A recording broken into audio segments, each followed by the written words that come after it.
Hola, buenos días a todos. Como cada quincena estamos de live, más o menos porque estoy de viaje en China. Como pueden ver, estoy en el tren. Así que intentaré de ser lo más rápido posible, sobre todo lo más efectivo, tocando los 10 puntos que yo creo ser lo más importante para entender lo que pasa después de un accidente cerebrovascular y cómo gestionarlo. Vamos con el primer punto, que es la pregunta más frecuente que todos los pacientes y los familiares hacen, que es la recuperación, si es posible antes que todo y si es posible después de meses o años. Yo le respondo claro que sí, que la recuperación está posible también después de años, pero le voy a sugerir de hacer una distinción entre la sanación total y la recuperación, porque son dos cosas diferentes.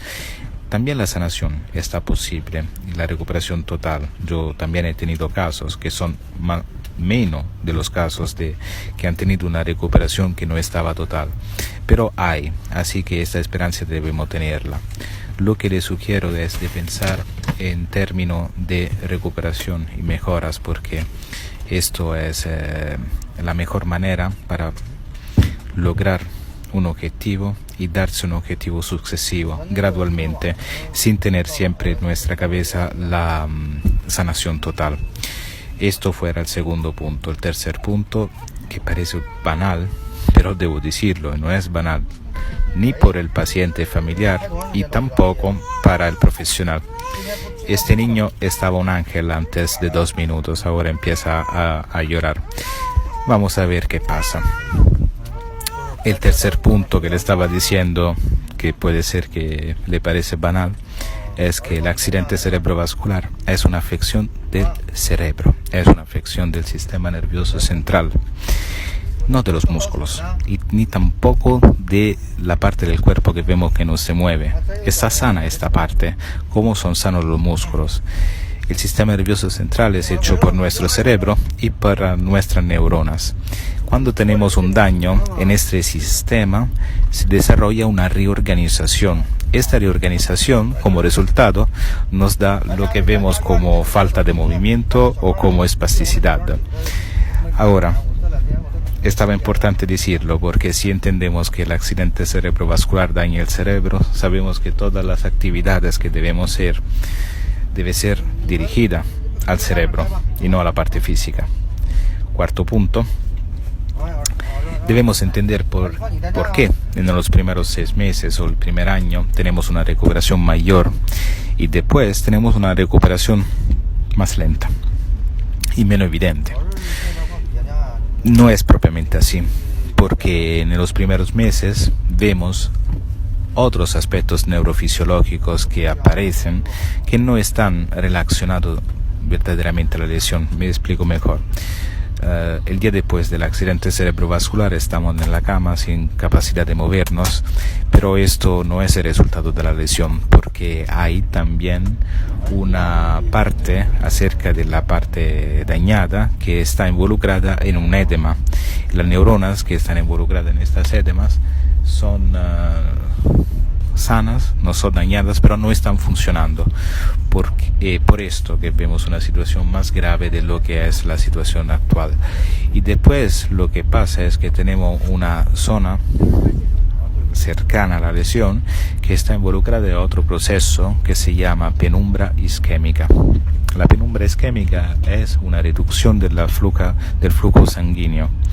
Y también en esta situación las neuronas no están dañadas, sino que no están funcionando correctamente. Y después tenemos una inhibición masiva de la sinapsis, es decir, un shock sináptico, un shock cortical. Cuando tenemos una lesión en el sistema nervioso central, así fuerte como un accidente cerebrovascular, todas las sinapsis se apagan. Así que por esto vemos que no tenemos movimientos y no tenemos capacidad tampoco de desarrollar los reflejos. Esta no es la situación verdadera de la lesión. Son mucho más elementos neurofisiológicos. En los primeros 6 meses, en el primer año, lo que pasa es que se reducen estos aspectos neurofisiológicos y se queda el paciente solo con la lesión después de un año. Quinto punto es la delicadeza de los primeros meses entre el proceso de recuperación son muy importantes, sea por el desarrollo de una buena recuperación, sea por el desarrollo de una mala recuperación. Porque cuando nosotros vemos que podemos caminar con la pierna que está rígida, con el tobillo que está doblado, necesitamos de una férula, el brazo está flexionado y no se mueve, pensamos que hemos tenido una buena recuperación, pero no es así. Hemos recuperado prácticamente nada, porque lo que estamos viendo es el desarrollo de la recuperación espontánea de los primeros meses, es decir, la reducción de estos procesos neurofisiológicos que hemos mencionado anteriormente, la penumbra isquémica, la inhibición masiva de la sinapsis y el edema. Y intento de explicarle esto de la espasticidad entre los primeros meses. Nosotros tenemos una red de neuronas y cuando vamos a ejecutar cualquier acción, esta red se activa de una manera específica. Ahora, cuando nosotros hacemos una acción por largo tiempo, estas neuronas que están involucradas en esta acción se activan simultáneamente y aumentan la capacidad de activarse simultáneamente. Es decir, si yo activo dos neuronas simultáneamente al tiempo, es más fácil activarla al tiempo. Es como si voy a estructurar un comportamiento. Esto en el bien, en el aprendizaje y en el mal. Es decir, que si yo aprendo a tocar el piano, estoy activando mi red neural de una manera específica, está más simple durante el proceso que yo pueda activarla de esta manera. Pero también pasa con los comportamientos negativos. Por ejemplo, las personas que fuman se toman el café y inmediatamente tienen el pensiero del cigarro. Son dos neuronas que se activan al mismo tiempo. Esto pasa también con la espasticidad.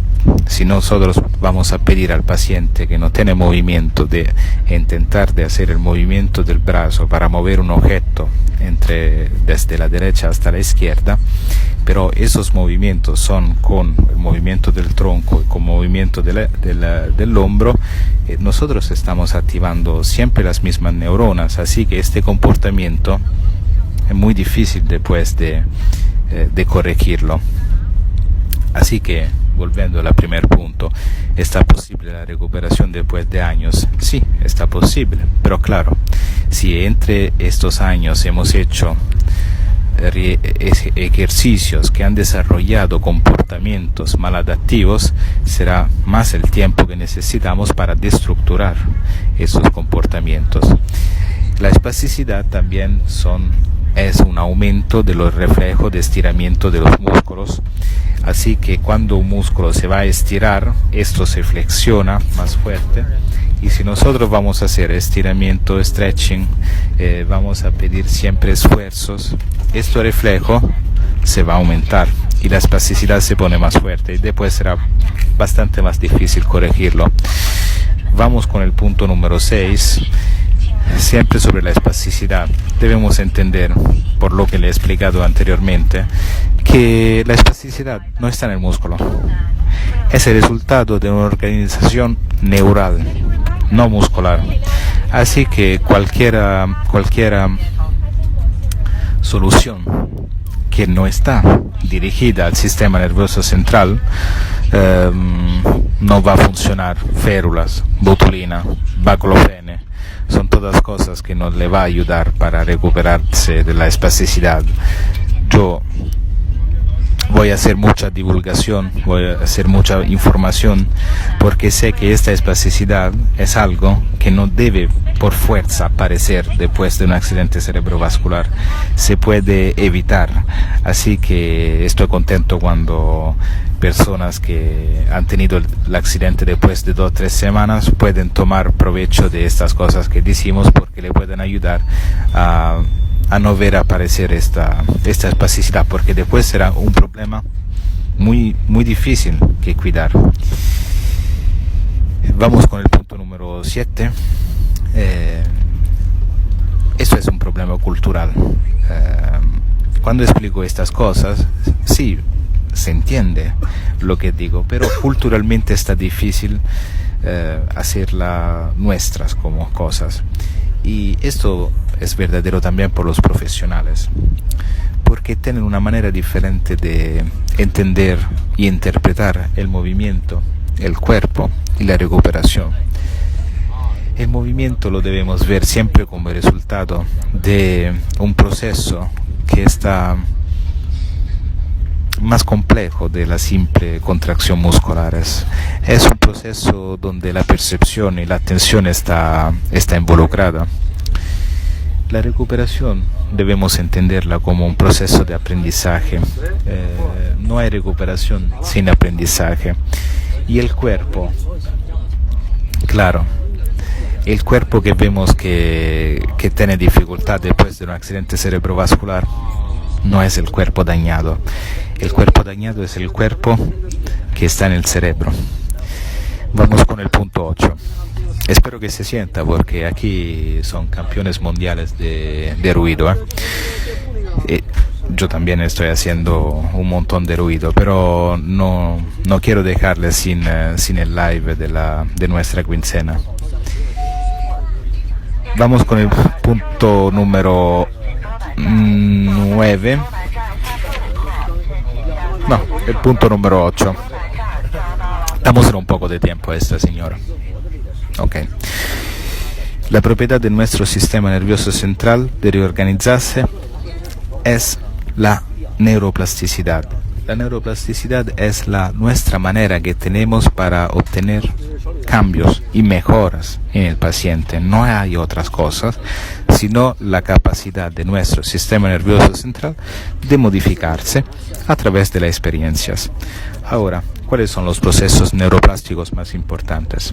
El primero, hemos mencionado anteriormente, la superación de la diasquisis. La diasquisis es aquel fenómeno de reducción de inhibición entre las sinapsis. Así que reduciendo este fenómeno ya vemos los primeros cambios en el paciente. Después tenemos la neurogénesis. La neurogénesis es la capacidad de producir nuevas neuronas. Ahora no voy a tratar el argumento de manera específica, pero si pueden ver el live de la vez pasada, he hablado de este tema de manera más específica. Y después tenemos una reorganización cortical. Damos un segundo.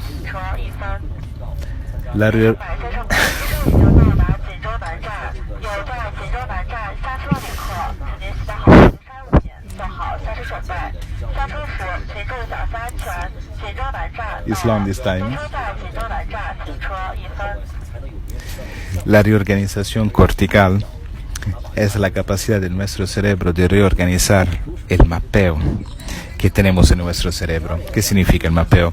En cada parte de nuestro cerebro tenemos una parte de representación de nuestras funciones, nuestros sistemas. Por ejemplo, la vista hace un territorio de representación en la parte occipitales, en los lóbulos occipitales, el cuerpo en la parte parietal. Así que en nuestro cerebro es hecho por un montón de mapeos que organizan las informaciones de toda nuestra superficie receptora del cuerpo, superficie receptora de otros sentidos, y nos permiten de organizar el comportamiento, el movimiento.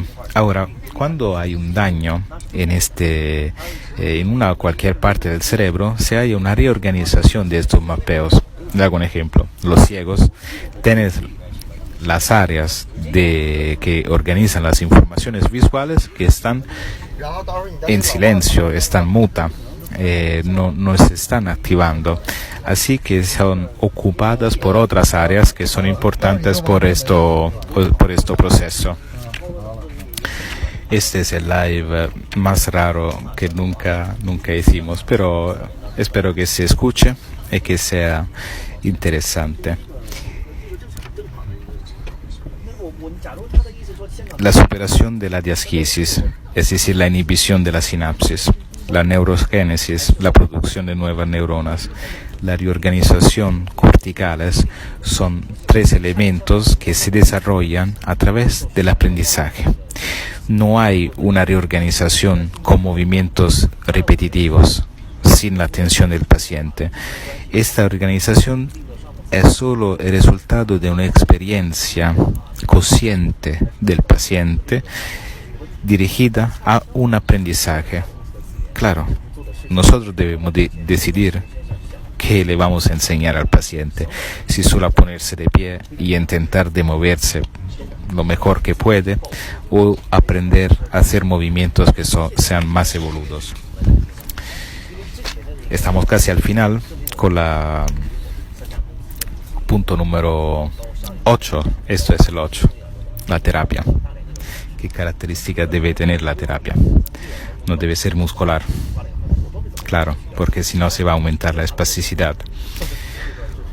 Movilizaciones pasivas no tienen sentidos para el aprendizaje, no tienen sentidos para la neuroplasticidad, por lo menos son menos, hacen menos daño de la terapia muscular.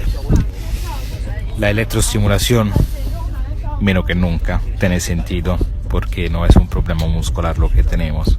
Podemos estimular el músculo millones de veces, pero no vamos a cambiar lo que es el sistema nervioso central. La terapia neuromotora, conocida como BOBAT o facilitaciones neuromusculares, también aquí no estamos trabajando sobre el sistema nervioso central, o si no, estamos trabajando sobre una parte baja que son aquella de los reflejos. Claro, es una terapia que si no podemos hacer otra, es buena para ponerse de pie, para tener más autonomía, pero por el hecho de la calidad de los movimientos más finos, no, porque desarrollan la espasticidad y será un obstáculo por el movimiento evoluto del paciente. La terapia debe ayudarnos a guiar nuestras funciones cerebrales para obtener un movimiento que sea más efectiva, y debe desarrollar los procesos neuroplásticos que hemos dicho anteriormente. Así que debe haber atención, percepción y aprendizaje, por lo menos como elementos básicos de los ejercicios. La terapia neurocognitiva, que es el punto 9, quienes no la conocen, está desarrollada por un médico italiano que se llama Carlo Perfetti al final de los años 70. Fuera un periodo donde la terapia neuromotoras fuera la única solución para la recuperación del paciente, pero no llegaba a una recuperación de calidad del paciente, sobre todo por la mano. La misma Bobat decía que por la mano del paciente hemipléjico no hay nada que hacer, y por esto el profesor Perfetti ha empezado a estudiar sobre este tema y ha visto que cuando la percepción del paciente estaba involucrada, hay un control sobre la espasticidad y hay un control sobre un movimiento más evoluto. Así que desde aquel momento empieza la teoría neurocognitiva. La terapia neurocognitiva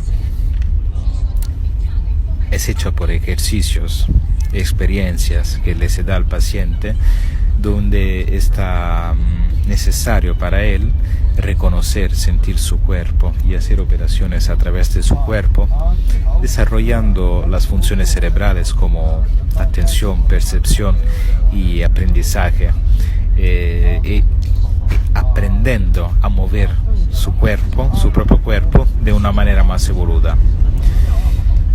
El último punto, y vamos a acabar, y después vamos a ver también qué tenemos aquí afuera en el tren. ¿Cómo intentamos nosotros de ayudar los pacientes y los familiares? Como primer punto, nosotros queremos que se haga la terapia neurocognitiva. Esta es la primera cosa, que se haga esta terapia. Así que vamos a dar asesoramiento a los terapeutas, a los fisios que ya están trabajando con los pacientes, para guiarles a hacer ejercicios de terapia neurocognitiva, porque no todos lo conocen. En el año pasado hemos hecho 12 charlas en diferentes universidades y nos damos cuenta que es un tema, dos universidades de Latinoamérica, nos damos cuenta que es un tema que tiene mucho interés por los profesores, por los estudiantes, pero no se ha tenido la oportunidad de desarrollarlo en estas áreas, así que no todos los profesionales lo conocen.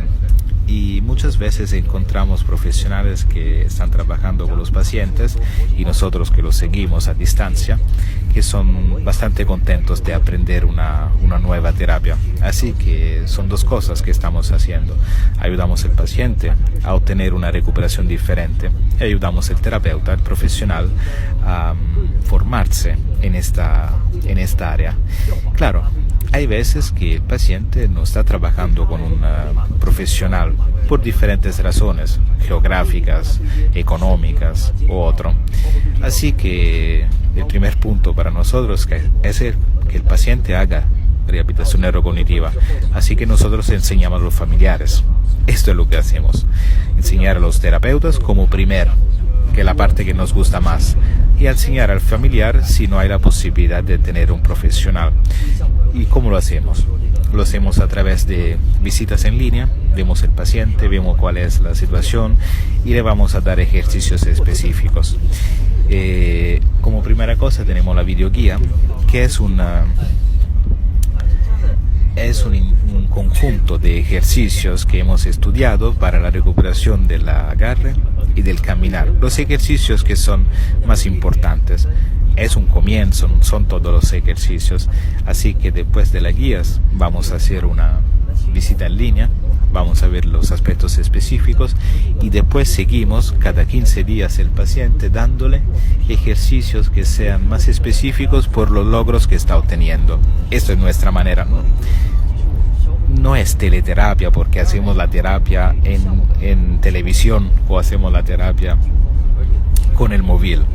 Es teleterapia porque a través de la telecomunicación vamos a formar las personas que están en casa.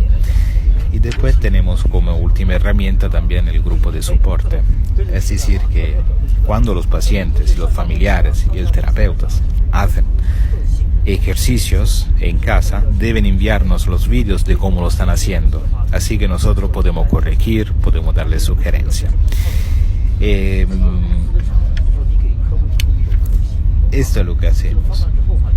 Y más que todo vamos a hacer también una promoción de la cultura de la rehabilitación. Por esto que hacemos live, por esto que hacemos charla en las universidades, por esto que creamos los grupos y todas las herramientas que ven en nuestra página. Así que en los comentarios le vamos a poner el webinar donde estos temas puede ser que están desarrollados con más atención por mi parte, sin distracciones y sin ruidos. Le vamos a dar los grupos de compartición, porque para nosotros es importante que todas las personas sean más unidas, que no se sienten solas a sufrir esta afección.